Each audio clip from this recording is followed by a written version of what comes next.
لله رب العالمين الصلاة والسلام على إمام الأنبياء والمرسلين ثم الصلاة والسلام على إمام الأولياء الكاملين وعلى آلهما وأصحابهما أجمعين من يومنا هذا إلى يوم الدين.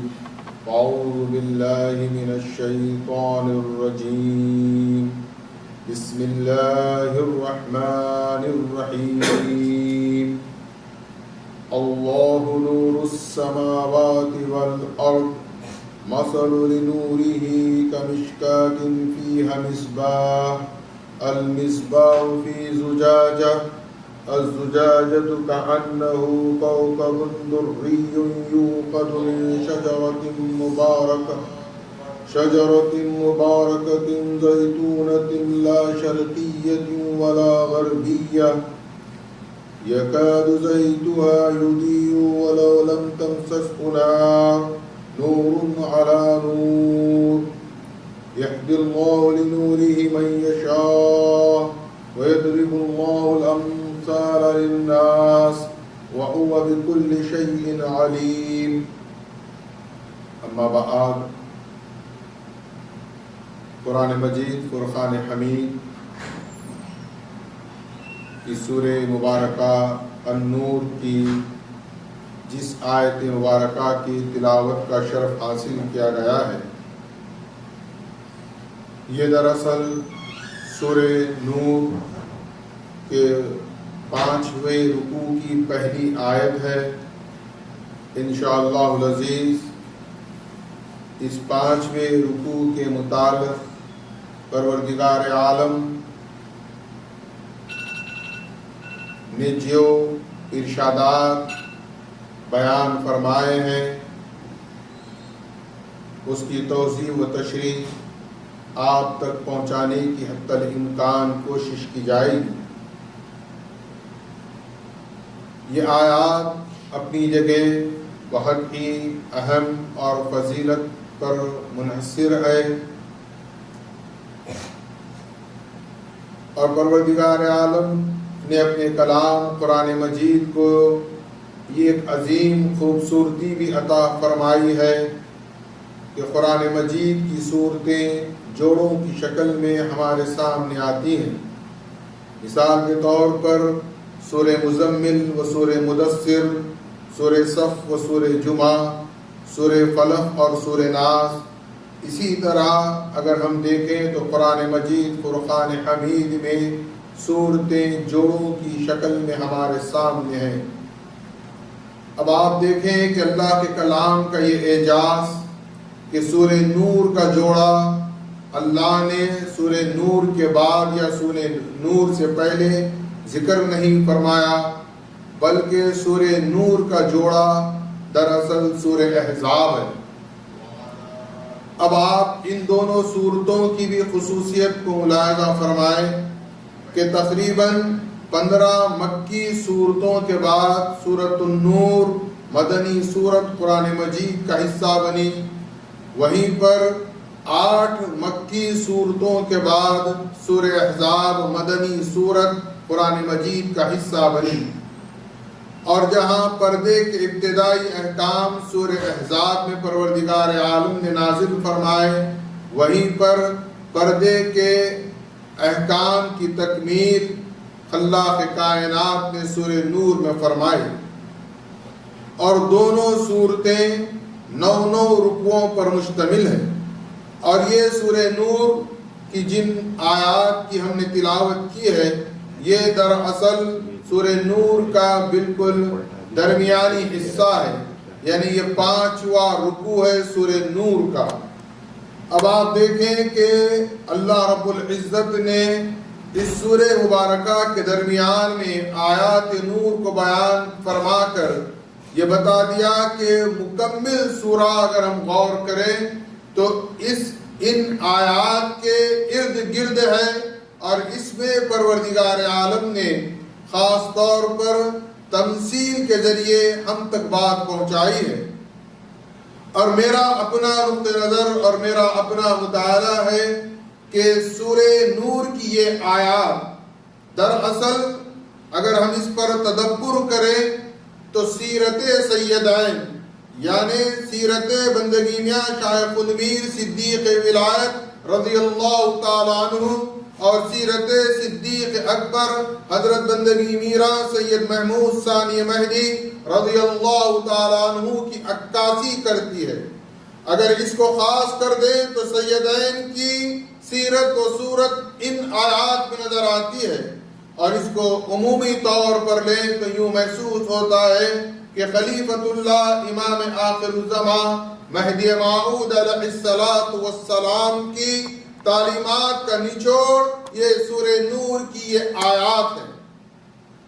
اب آپ میری گفتگو کو اس پیرائے میں سماعت کریں کہ میں نتیجتاً اپنے موضوع کو اس مقام تک لے جانے کی کوشش کروں گا جس میں شیخ الامیر صدیق ولایت رضی اللہ تعالیٰ عنہ کا مقام و مرتبہ اور بالخصوص وہ واقعہ جو شیخ الامیر صدیق ولایت کی حیات مبارکہ میں جو آپ نے پہلی مرتبہ خلیفۃ اللہ امام آخر الزمان مہدی علیہ السلام سے ملاقات کی، آپ اس کو اپنے پیش نظر رکھیں۔ اب آئیے ہم دیکھتے ہیں کہ سورہ نور میں پروردگار عالم تمثیل سے بات کو بیان فرما رہا ہے۔ یہ بات ذہن میں رکھیں کہ بہت سی ایسی چیزیں ہیں، حقیقتیں ہیں جو انسان کی عقل سے ماوراء الورا ہے، انسان تصور نہیں کر سکتا، لیکن پروردگار عالم چاہتا ہے کہ انسان تک کچھ نہ کچھ پیغام پہنچ جائے، کوئی بات اس تک پہنچ جائے تاکہ وہ میری بات کو سمجھ سکے۔ اسی لیے پروردگار عالم نے قرآن مجید فرقان حمید میں تمثیلات کے ذریعے اپنی بات بنی نوع انسانوں تک پہنچانے کی ہم پہنچایا ہے۔ اب آپ دیکھیں مثال کے طور پر فرشتے کا تصور، کیا ہم عام انسان فرشتے کا تصور کر سکتے ہیں کہ فرشتہ کیسا ہے؟ انسان کبھی بھی اس بات پر قادر نہیں ہے، نہ وہ یہ سمجھ سکتا ہے کہ آخر فرشتے کی حقیقت کیا ہے، فرشتہ کیسا ہے دکھنے میں، کوئی نہیں دیکھ سکتا اور نہ کسی نے دعویٰ کیا ہے۔ اب اس کو سمجھنے کے لیے تمثیل ضروری ہے۔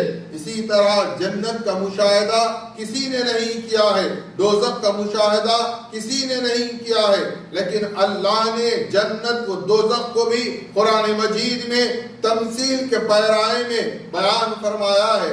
ایسی بہت سی حقیقتیں ہوتی ہیں جو انسان کی عقل سے ماورا ہوتی، انسان تصور نہیں کر سکتا، چونکہ انسان کے جو چیز مشاہدے میں آتی ہے اسی کو وہ اپنے الفاظ کے ذریعے لوگوں تک بیان کرتا ہے۔ اب جب بعض چیزیں مشاہدے میں ہی نہیں آ سکتی تو بھلا زبان سے وہ کیا بیان کرے گا؟ اللہ رب العزت نے اس بات کو کہ ایسا نہ ہو کہ وہ حقائق بھی انسان سے پوشیدہ رہے جو اس کی عقل سے ماورا ہے، اس کو عقل انسانی میں لانے کے لیے پروردگار عالم نے تمثیل کا ذکر کیا ہے، یعنی تمثیل سے بات کو بیان کی ہے۔ اسی آیت مبارکہ کے آخر میں خود پروردگار عالم نے بیان فرما دیا، یضرب اللہ الامثال للناس، اللہ تمثیل لوگوں کی فہم کے لیے بیان کرتا ہے۔ اب آپ یہاں پر دیکھیں کہ اللہ نور السماوات والارض، اب یہاں پر یہ نور دراصل اللہ کا نور، اللہ کا نور کیا ہے؟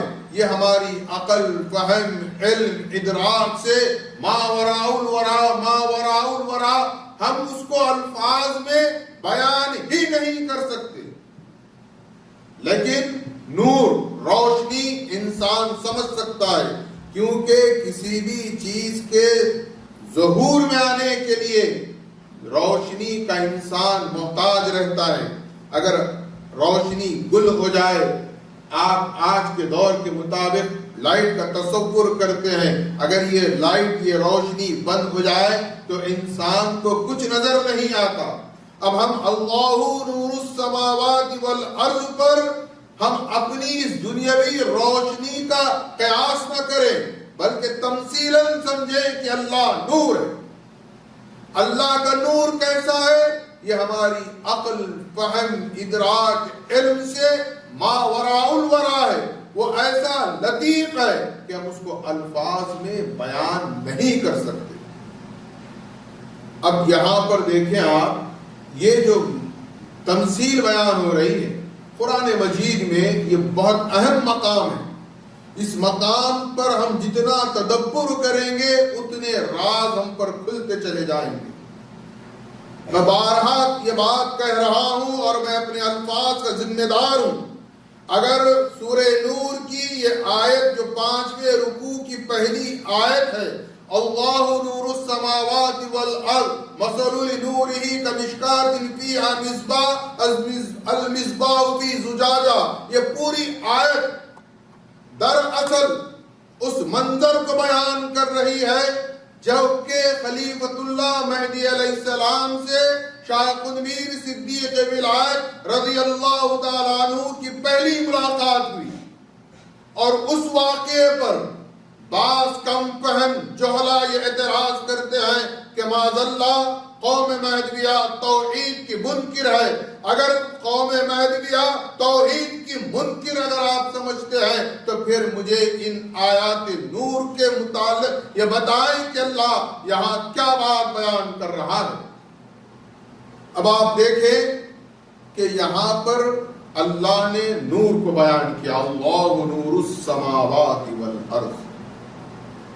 اس کے بعد کیا فرمایا؟ کمشکاۃ فیہا مصباح۔ اب یہاں سے تمثیل شروع ہو رہی ہے۔ اب دیکھیے، انسان جس بات کو مشاہدہ کرتا ہے، جو سمجھتا ہے، اللہ اسی کی مثال بیان کرتا ہے۔ کوئی اور ایسی شے بیان نہیں کرتا کہ جو انسان کے علم و ادراک و فہم سے خارج ہو۔ اب اللہ نے فرمایا کمشکاۃ فیہا، ایک طاق۔ اب آپ دیکھیے، طاق اللہ بیان کر رہا ہے، ایک طاق ہے۔ طاق میں کیا ہے؟ کمشکاۃ فیہا مصباح، اس میں ایک چراغ ہے جس کو ہم لالٹین بھی کہہ سکتے ہیں۔ اور پھر اللہ نے فرمایا کہ اس میں کیا ہے؟ ایک گلاس ہے، ایک کانچ ہے۔ اب ہم اپنے موجودہ خیال کے مطابق آج کی نوجوان نسل، میں سمجھتا ہوں کہ طاق، چراغ، لالٹین، شاید اب ان کے سمجھ میں یہ بات نہ آئے، لیکن جس دور سے ہم گزرے ہیں ہم نے اپنے مکانوں میں طاق بھی دیکھا ہے، چراغ بھی دیکھا ہے، لالٹین بھی دیکھی ہے۔ کہ اگر ہم تصور کریں ایک لالٹین کیسی ہوتی ہے، لالٹین کے اندر ایک چراغ ہوتا ہے، چراغ اندر ہے جو بتی جس کو کہتے ہیں، لیکن اس کو جو کور کیا ہوا ہوتا ہے وہ ایک گلاس ہوتی ہے، کانچ کا ٹکڑا ہوتا ہے۔ اب آپ دیکھیں، اللہ فرما رہا ہے، میں بہت تیزی کے ساتھ، چونکہ میرا مقصد اصل یہ ہے کہ میں اس واقعے کی طرف آپ کی توجہ دلاؤں جو خلیفۃ اللہ مہدی علیہ السلام اور شاہ قطب کے درمیان ہوئی اور جو مکالمہ ہوا۔ اب آپ دیکھیں، طاق میں اللہ نے فرمایا چراغ، لالٹین، اس چراغ میں کیا ہے؟ گلاس ہے، اب اس کے اندر ہے چراغ۔ اب یہ دراصل تمثیل ہے قلب کی، قلب مومن کی۔ اب آپ انسان کے دل کا اگر آپ ڈائیگرام دیکھتے ہیں تو دل آپ کا یہ سینہ صدر ہے ہمارا، یہ کیا ہے دراصل؟ اگر اس کو ہم دیکھیں تو یہ طاق کی صورت میں، جس طرح قدیم گھروں میں طاق ہوتا تھا، اسی طرح یہ ہمارے دل کا بھی ایک فریم ہے جو طاق کی صورت بیان کر رہا ہے۔ اللہ نے ہمارے صدر کو، ہمارے سینے کو یہاں پر کیا بیان کیا ہے؟ طاق بیان کیا۔ اب طاق میں کیا بیان کیا اللہ نے؟ چراغ۔ اب یہ دل جو سینہ ہے، اس میں جو چراغ ہے وہ کیا ہے؟ چراغ وہ ہمارا دل ہے۔ اب اس دل کے اندر جو روشنی ہے، جو نور ہے، وہ دراصل اللہ کی معرفت، اللہ کی محبت کا نور ہے، ہر انسان میں ہے، کوئی انکار نہیں کر سکتا، ہر انسان میں ہے۔ بس مسئلہ یہ ہے کہ اس نور پر حسد کے پردے آ گئے، تکبر کے پردے آ گئے، دنیا و جاہ و جلال کی محبت کے پردے آ گئے، حب دنیا کا پردہ آ گیا، سینکڑوں پردے آ گئے، جس پردوں کی آڑ میں وہ چراغ کہیں دور ہو گیا۔ لیکن جن کا دل صاف ہوتا ہے، جن کے دل میں وہ چراغ روشن ہوتا ہے، حب دنیا کا پردہ نہیں ہوتا، تکبر، حسد، تمام جتنی برائیاں ہیں ان برائیوں کا جس دل پر پردہ نہیں ہوتا تو وہ کیا ہوتا ہے؟ نور، جو چراغ ہے وہ روشن ہو جاتا ہے۔ میں مثال دیتا ہوں آپ کو بہت ذمہ داری سے، یہ ایک اہم موضوع پر میں آپ سے خطاب کر رہا ہوں۔ تاریخ اسلام میں سب سے پہلے مردوں میں کس نے اسلام قبول کیا؟ حضرت ابوبکر صدیق رضی اللہ تعالی عنہ۔ حضرت ابوبکر صدیق کی حیات مبارکہ کا ایک اہم حصہ یہ ہے کہ آقا کونین محمد الرسول اللہ صلی اللہ علیہ وسلم نے جب دعوے نبوت کیا ہے، ابوبکر صدیق وہ واحد ہیں پورے روئے زمین پر جنہوں نے بغیر سوال کے، بغیر مطالبے دلیل کے، بغیر کسی کشف و کش کے لا الہ الا اللہ محمد الرسول اللہ کا۔ کیوں؟ اس لیے اب آپ ان آیات میں دیکھیں اللہ نے کیا فرمایا؟ دل کیا ہے؟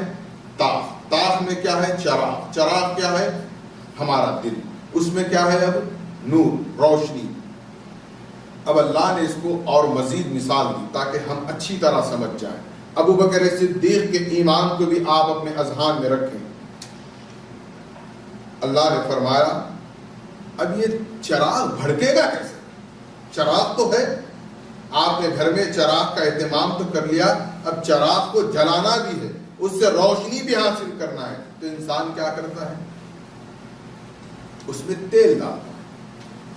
اب تیلوں کے بھی کئی اقسام ہیں، یہاں پر رک کر میں ایک بات کہنا چاہتا ہوں۔ شجرۃ زیتونۃ لا شرقی، شجرۃ زیتونۃ لا شرقیۃ ولا غربیہ۔ شجر زیتون کا ذکر کیوں کیا اللہ نے؟ اس میں کیا حکمت ہے؟ بہت سے ایسے اشیاء ہیں دنیا میں جن سے تیل نکالا جاتا ہے، لیکن اب زیتون خاص کیوں ہوا؟ یہ زیتون پھل خاص کیوں ہوا ہے؟ تو میرے نزدیک، میرے نقطہ نظر سے دو باتیں ہیں۔ ایک یہ کہ زیتون دراصل تمام انبیاء علیہم السلام کی مرغوب غذا رہی ہے، اول بات یہ۔ دوم یہ کہ آپ سیرت النبی صلی اللہ علیہ وسلم کا مطالعہ کریں، آقا کونین احمد مجتبی محمد مصطفیٰ صلی اللہ علیہ وسلم نے جتنے پھلوں کو استعمال کیا ہے، کسی بھی پھل کے لیے آپ نے دعا نہیں کی ہے سوائے زیتون کے۔ آپ نے فرمایا ہے کہ اللہ تو زیتون میں برکت دے۔ گویا یہ محمد الرسول اللہ صلی اللہ علیہ وسلم کا پسندیدہ پھل ہو گیا۔ اللہ نے چاہا کہ اس کے حبیب نے جس کو پسند کیا ہے اسی کو مثال کے طور پر یہاں آیت نور میں بیان کر دیا جائے۔ اب تیل پر آ جائیں۔ اب ہوتا کیا ہے کہ اگر آپ تیل کو ڈائریکٹ آگ لگائیں، آپ یہ ایکسپیریمنٹ آج بھی کر سکتے ہیں، تو کیا تیل جلے گا؟ تیل نہیں جلے گا۔ کیا کرنا پڑے گا؟ آپ کو اس تیل سے ایک بتی روئی کی لگانی ہوگی۔ اب آپ جلائیں گے بتی کو، لیکن جلے گا کیا؟ تیل۔ ڈائریکٹ آپ تیل کو آگ نہیں لگا سکتے، یہ طے ہے۔ تیلوں کے دنیا بھر کے اقسام ہوں گے اپنی جگہ، میں اس کی تفصیلات میں نہیں جانا چاہتا۔ میں آپ کو بتانا کیا چاہ رہا ہوں کہ راس تیل کو آپ کیا ہوگا، آگ لگائیں گے تو آگ لگے گی، آپ کہیں گے کہ نہیں لگے گی جب تک کہ واسطہ وسیلہ بتی کا نہ ہو۔ آگ آپ بتی کو لگائیں گے تو چراغ روشن ہوگا۔ اب اللہ نے کیا کہا، زیتون کا درخت، اور کیا فرمایا، لا شرقیہ ولا غربیہ۔ اب یہ شرق اور غرب کی بھی بات تو سمجھ لیں۔ زیتون کے درخت میں، زیتون کے پھلوں میں بھی مختلف اقسام ہوتی ہیں، لیکن یہاں پر اللہ نے وہ زیتون کا درخت بیان کیا ہے جو نہ شرقی ہے نہ غربی ہے۔ اس کو سائنٹیفک انداز سے ہم سمجھ سکتے ہیں کہ جو زیتون کا درخت پہاڑ کی بلندی پر ہوگا، جو صبح کی دھوپ بھی اخذ کرے گا اور شام کی دھوپ بھی، یعنی دن بھر جتنی دھوپ اس پر آ رہی ہے وہ اس کو جذب کرے گا، تو مکمل اس کے اندر دھوپ سورج کی تمازت آ جائے گی۔ اب اگر شرقی ہوگا تو کیا ہوگا، اگر وہ شرق میں ہوگا تو غرب میں جو درخت ہے اس کی وجہ سے وہ ایک وقت کی دھوپ لے سکے گا، ایک وقت کی نہیں لے سکے گا۔ غرب میں ہوگا تو ایک وقت کی لے سکے گا، ایک وقت کی نہیں لے سکے گا۔ لیکن جو پہاڑ کی چوٹی پر ہوگا اس کے آڑ میں نہ شرق میں کوئی درخت ہے نہ غرب میں کوئی درخت ہے، تو وہ مکمل سورج کی دھوپ کو اخذ کرے گا۔ اور اگر وہ کھلے چٹیل میدان میں تنہا درخت ہے تو وہ کرے گا، لیکن اگر وہ کسی کے آڑ میں ہے، کسی کی اوڑ میں ہے، تو اس میں وہ کیفیت نہیں پیدا ہوگی۔ اب آپ دیکھیں یہ لکڑی ہم جلاتے ہیں، درخت کی لکڑی ہوتی ہے، آپ بتائیں یہ لکڑی جلا تو ہم رہے ہیں لیکن اس میں یہ آگ کہاں سے آ رہی؟ یہ آگ آ نہیں رہی ہے، جو لکڑی نے سورج کی تمازت کو محفوظ کیا ہے وہی آگ کی شکل میں ہمارے سامنے آ رہی ہے۔ اب اللہ یہاں کیا فرما رہا ہے کہ یہ زیتون کا تیل جو شرقی ہے نہ غربی ہے، اس زیتون کے پھل کا تیل اتنا صاف اور شفاف ہوتا ہے، یکاد زیتها یضیء لو لم تمسسه نار، یعنی وہ بلک کر آپ کو پکڑتا ہے، خود سے آگ کی طرف لپکتا ہے۔ اب آپ آج کے دور میں اس کو بہت آسانی سے سمجھ سکتے ہیں۔ قرآن کے نزول کے وقت تک پیٹرول کی دریافت نہیں ہوئی تھی۔ اب آپ دیکھیں پیٹرول، وہ گیس، ایک تیل، اس کی کیا کیفیت ہے؟ آپ کو گیس اسٹیشنز پر اسٹرکٹلی طور پر اس بات کا پابند کیا جاتا ہے کہ خبردار آپ یہاں پر اسموکنگ نہ کریں، آگ کی کوئی شے استعمال نہ کریں۔ کیوں؟ کیونکہ پیٹرول میں یہ خصوصیت ہے کہ اس کو آگ لگانے کی ضرورت نہیں پڑتی، وہ آگ جہاں ہوگا پیٹرول لپک کر پکڑ لے گا۔ تو گیس اسٹیشنز پر کیا ہوتا ہے، نو اسموکنگ کے بورڈ ہوتے ہیں کہ اگر آپ اسموکنگ کریں گے، آگ کا وہاں پر آپ آگ لگائیں گے تو پیٹرول لپک کر آئے گا تو دھماکے کے اندیشہ ہے، نقصان کا اندیشہ ہے۔ تو اب یہ زیتون شفاف کس طرح ہو گیا؟ مان لو مانند پیٹرول ہو گیا۔ ایک آپ چراغ میں بتی لگائے، بتی لگا کر آپ نے بتی کے ذریعے تیل کو جلایا، ایک پروسیس۔ دوسرا پروسیس کیا ہے؟ تیل جب شفاف ہوتا ہے تو اس کو لگانے کی، جلانے کی ضرورت نہیں پیش آتی، جو ہی وہ آگ کو دیکھتا ہے وہ لپک کر آگ کو پکڑ لیتا ہے۔ اب آئیے ہمارے دل کی طرف، اب یہ ہمارے دل میں نور خداوندی ہے، اب اس پر جو پردے حائل ہیں، ابو بکر صدیق ہمارے سامنے ہیں، ابو بکر صدیق کا دل چراغ روشن تھا، چراغ مکمل روشن تھا، کوئی حسد کا، عصبیت کا، کسی تکبر کا، دنیا کی محبت کا کوئی پردہ نہیں تھا۔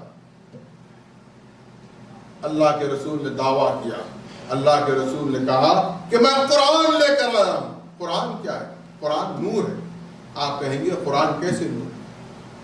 فَآمِنُوا بِاللَّهِ وَرَسُولِهِ وَالنُّورِ الَّذِي أَنزَلْنَا، اللہ نے سورہ تغابن میں فرمایا ہے کہ اللہ نے نور کو نازل کیا ہے۔ اب یہ نور قرآن، نور قرآن جب قلب ابو بکر صدیق رضی اللہ تعالیٰ عنہ کے سامنے آیا تو یوں سمجھ لیں کہ یہ جس طرح صاف و شفاف حضرت ابو بکر صدیق کا نور ہے، لپک کر اس نور کی تصدیق کیا اور کہا کہ لا الہ الا اللہ محمد الرسول اللہ۔ اب آئیے، اب اصل موضوع کی طرف آئیے کہ یہ آیات نور شیخ خود میر صدیق ولایت رضی اللہ تعالیٰ عنہ کے اس واقعے سے کیا مماثلت رکھتی ہے۔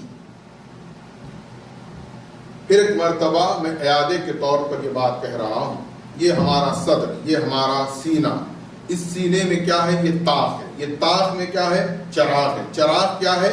یہ دل ہے۔ اب دل میں کیا ہے؟ اللہ کا نور کہیں نہ کہیں ہر ایک کے دل میں ہے۔ اب کس کا کتنا ہے وہ اس کو طے کرنا ہے، اس نور کو کتنا صاف و شفاف کرنا ہے۔ اب شاہ خود میر صدیق ولایت، قربان جائیں بندگی میاں پر، بندگی میاں شاہ خود میر صدیق ولایت خلیفۃ اللہ مہدی علیہ السلام کے پاس آ رہے ہیں۔ خلیفۃ اللہ کے پاس شاہ خود میر آ رہے ہیں تو آپ کا دل ایک طاق، اب وہ طاق میں صدر میں چراغ دل وہ آیا، آنے کے بعد کیا ہوا؟ یہ شفاف نور دل میں جو شاہ خود میر کے ہے، اب وہ پوری طرح تیار ہے لپکنے کے لیے۔ اور یہ بات ذہن میں رکھیں، حدیث رسول مکرم صلی اللہ علیہ وسلم ہے کہ آقا کونین محمد الرسول اللہ صلی اللہ علیہ وسلم ارشاد فرماتے ہیں کہ پروردگار عالم فرماتا ہے کہ میں نہ زمین میں نہ آسمان میں سما سکتا ہوں، لیکن میں قلب مومن میں سما سکتا ہوں۔ یہ ہمارے دل کی کیفیت ہے، اگر ہم قلب مومن اگر رکھیں تو اس میں اللہ سمانے کی بات کر رہا ہے۔ اب یہ شاہ خود میر آئے، کہاں آئے؟ مہدی علیہ السلام کے پاس آئے۔ اب لوگوں کو اس واقعے سے اعتراض ہے۔ اب ایک میں پہلے واقعہ بیان کر دوں تاکہ بات مکمل طور پر میں آپ تک پہنچا سکوں۔ ہماری کتب کی روایات میں یہ بات ہے کہ جب بندگی میاں شاہ خود میر صدیق ولایت رضی اللہ تعالیٰ عنہ مہدی علیہ السلام کی بارگاہ اقدس میں حاضر ہوئے تو جیسے ہی آپ نے خلیفۃ اللہ مہدی علیہ السلام کو دیکھا آپ بے ہوش ہو گئے، جب افاقہ ہوا۔ اب آپ کہیں گے کہ بے ہوش کیوں ہو گئے، تو پھر آپ کو سورہ اعراف میں حضرت موسیٰ کی اس تجلی والے واقعے کو بھی ذہن میں رکھنا ہوگا، جب اللہ نے اپنی تجلی کوہ طور پر فرمائی تھی جعلہ دکا وقر موسیٰ صعیقا، موسیٰ بھی بے ہوش ہو گئے تھے جب تجلی کو دیکھا تھا، اور موسیٰ بھی اس کے بعد ہوش میں آئے تھے۔ اب آپ دیکھیں شاہ خود میر یہاں پر مہدی علیہ السلام کی بارگاہ اقدس میں آئے، جیسے ہی نظر پڑی خلیفۃ اللہ پر آپ بے ہوش ہو گئے، افاقہ ہوا۔ اب یہاں سے ہم پر اعتراض، افاقہ ہوا تو مہدی علیہ السلام نے پوچھا بتاؤ خود میر کیا دیکھا؟ اب بندگی میاں شاہ خود میر صدیق ولایت رضی اللہ تعالیٰ عنہ کے الفاظ آپ نے فرمایا پھوٹ جائیں بندے کی آنکھیں، میں نے مہدی کو نہیں بلکہ خدا کو دیکھا۔ اب جواب میں مہدی علیہ السلام نے فرمایا خدا ہو سو خدا کو دیکھیں۔ تو اب ہم پر یہ اعتراض ہے کہ یہ کتنے خدا ہو گئے؟ کتنے خدا نہیں ہوئے، خدا تو ایک ہی ہے۔ آپ ان آیات نور کو سمجھیں۔ اب آیات نور میں واقعے ملاقات شاہ خود میر کو اگر آپ دیکھیں تو کیسا نظر آئے گا کہ ولایت کے نور کے سامنے جب شاہ خود میر کے ایمان کا نور آیا تو ہوا کیا؟ اس نور نے اس نور کو دیکھا تو اس نور نے کہا کہ میں نے آپ کو نہیں بلکہ نور خدا کو دیکھا ہے۔ تو اس نور نے کہا کہ نور ہی نور کو دیکھتا ہے، جس کو اللہ نے اس طرح بیان فرمایا نور علی نور۔ یہ مکالمہ خلیفۃ اللہ اور شاہ خود میر کا اگر قرآن سے سمجھنا ہے کہ خدا ہو تو خدا کو دیکھے تو آپ کو نور علی نور سمجھنا ہوگا، ورنہ پھر سمجھانا ہوگا کہ یہ نور علی نور کیا ہے۔ مہدویت میں بہت ذمہ داری سے کہہ رہا ہوں کہ کوئی چیز، کوئی نظریہ، کوئی پیغام خلاف قرآن نہیں ہے۔ تو اب آپ دیکھیں یہاں پر بھی ایک عجیب اہم نکتہ ہے، اللہ اپنے نور کی ہدایت سب کو نہیں کرتا، واللہ یہدی لنورہ من یشاء فرمایا۔ تو سب کی کیفیت بندگی میاں کی کیفیت نہیں ہوگی، سب کی کیفیت ابو بکر صدیق کی کیفیت نہیں ہوگی۔ یہ جس کو اللہ چاہے گا، یعنی یہ منتخب من اللہ ہوئے یہ افراد، اللہ خود فرما رہا ہے کہ میں جس کو چاہتا ہوں، یعنی انسان کے چاہنے سے نہیں ہوگا، یہ خدا کے چاہنے سے ہوگا۔ خدا نے ابو بکر کو چاہا تو وہ صدیق نبوت بنے، خدا نے شاہ خدمیر کو چاہا تو وہ صدیق ولایت ہوئے۔ تو اس طرح آپ دیکھیں کہ شاہ خدمیر صدیق ولایت رضی اللہ تعالیٰ عنہ کا کیا مقام و مرتبہ ہے۔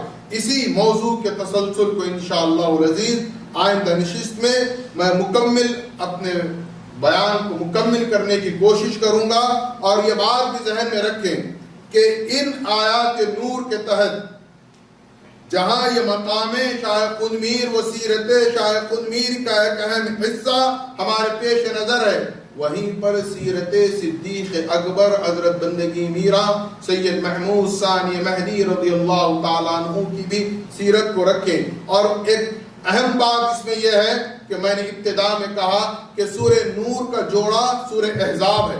اب سورہ احزاب میں بھی درمیان میں ایک جامع آیت کو اللہ نے بیان فرمایا ہے، اور وہ آیت کس طرف ہمارے اذہان کو متوجہ کر رہی ہے، یہ تمام چیزوں کو آپ سمجھنے کی حتی الامکان کوشش کریں۔